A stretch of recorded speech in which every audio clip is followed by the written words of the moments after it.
Assalamualaikum warahmatullahi wabarakatuh. Shalom, Om Swastiastu, Namo Buddhaya, Salam Kebajikan. Perkenalkan, nama saya Veronica. Pada kesempatan kali ini saya akan presentasi untuk nilai UAS Manajemen SDM 2 tentang konflik dan komunikasi dalam organisasi. Topik ini sangat relevan ya, terutama di lingkungan kerja yang memiliki struktur birokrasi dan beragam latar belakang pegawai. Pertama, mari kita bahas berbagai penyebab konflik. Konflik sering timbul karena perbedaan tujuan antara karyawan dan organisasi.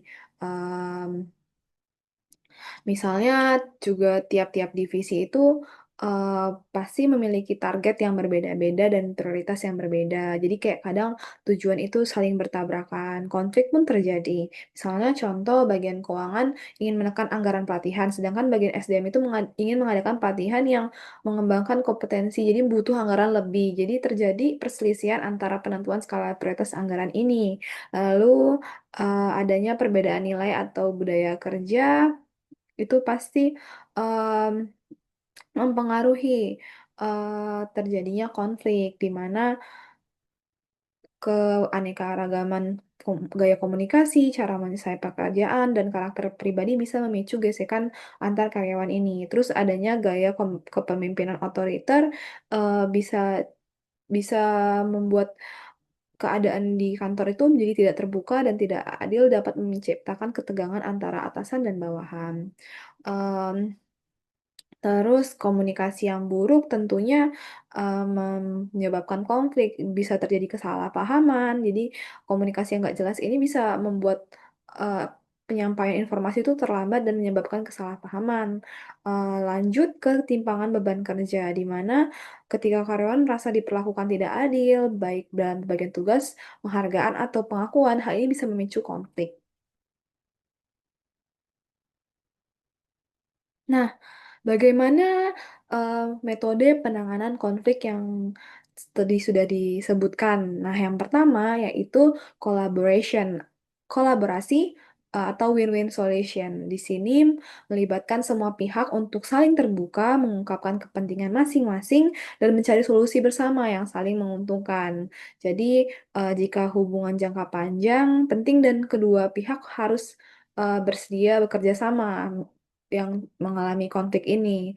Jadi contohnya nih, kan tadi ada divisi keuangan dan SDM berselisih soal anggaran pelatihan. Nah, jadi harus perlu duduk bersama, rapat dan membahas kira-kira em, anggaran mana yang perlu diefisiensi gitu. Pelatihan yang asal yang penting pelatihan itu tetap jalan. Dan yang kedua, kompromi.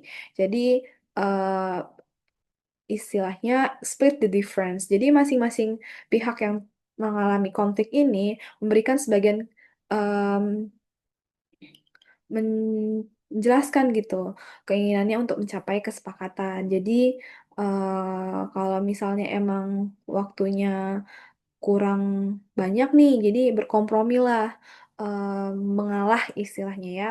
Yang ketiga, accommodation, jadi mengalah demi hubungan baik di kantor. Jadi kayak em, menghindari konflik ini semakin besar gitu. Terus em, penghindaran atau avoidance, jadi menunda dulu supaya konflik itu tidak menjadi lebih besar, jadi tidak ditanggapi. Apalagi kalau konfliknya itu konfliknya tidak penting dan urusannya bisa ditunda gitu. Terus selanjutnya metodenya adalah competition. Jadi em, ya mau di bagaimana lagi, kadang salah satu pihak harus eh, istilahnya ada yang memaksakan keputusan sehingga mm, penyelesaian konflik ya seperti kompetisi, jadi pihaknya itu lebih berotoritas atau lebih berkuasa.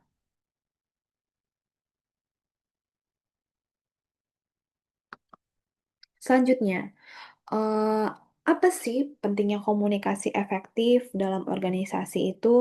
Eh, yang pertama, perlunya menyampaikan visi organisasi agar kita itu satu, ya kita yang berbeda-beda, pegawai yang memiliki nilai kerja dan budaya masing-masing itu disatukan oleh visi organisasi sehingga tetap adanya koordinasi kerja antar unit sehingga semua pegawai itu memahami peran dan tanggung jawab masing-masing.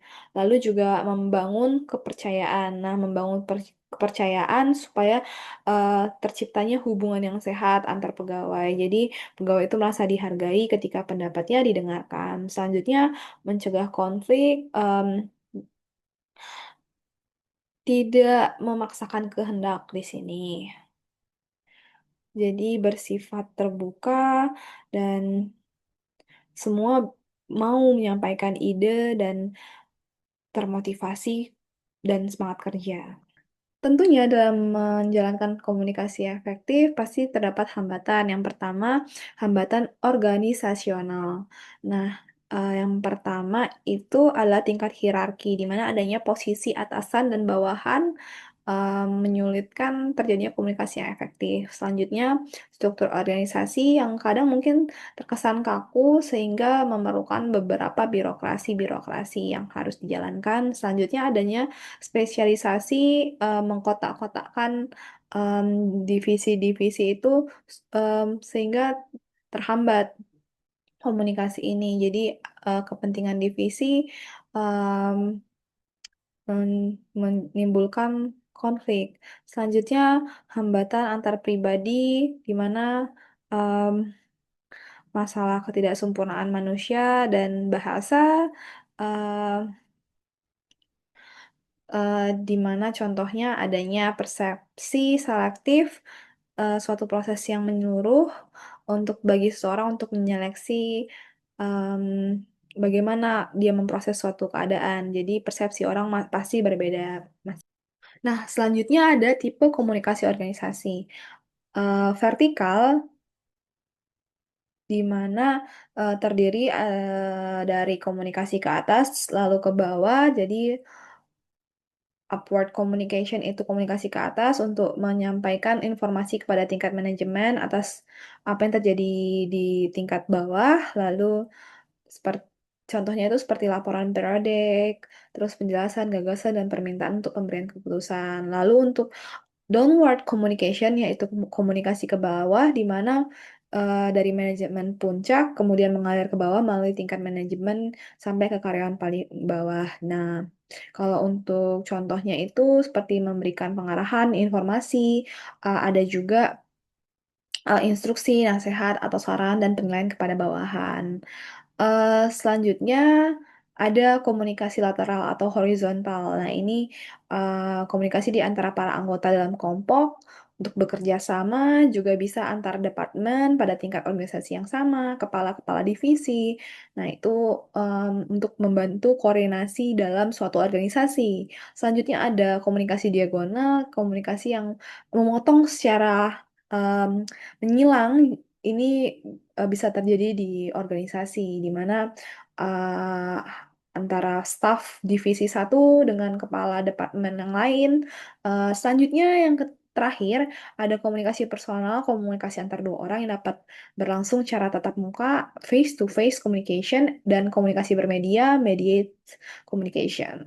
Nah, yang terakhir untuk membungkus pembahasan kita tentang komunikasi dan konflik dalam organisasi, rekomendasi yang saya sampaikan adalah 10 pedoman komunikasi, The Ten Commandments of Good Communication yang telah disusun oleh American Management Association. Yaitu yang pertama adalah pahami pesan, di mana kita untuk menyampaikan gagasan kita terlebih dahulu em, mengerti gitu apa yang mau kita sampaikan sebelum kita komunikasikan. Yang kedua, tentukan tujuan. Teliti tujuan sebenarnya setiap kita mau berkomunikasi. Yang ketiga, kenali audiens. Pertimbangkan keadaan fisik manusia maupun psikis manusia sebelumnya kita berkomunikasi. Yang keempat, konsultasikan ke pihak-pihak lain. Jadi bila perlu dalam merencanakan komunikasi. Yang kelima, ekspresi sesuai isi, di mana kita harus memperhatikan tekanan nada dan ekspresi lainnya dalam berkomunikasi. Yang keenam, ambil kesempatan untuk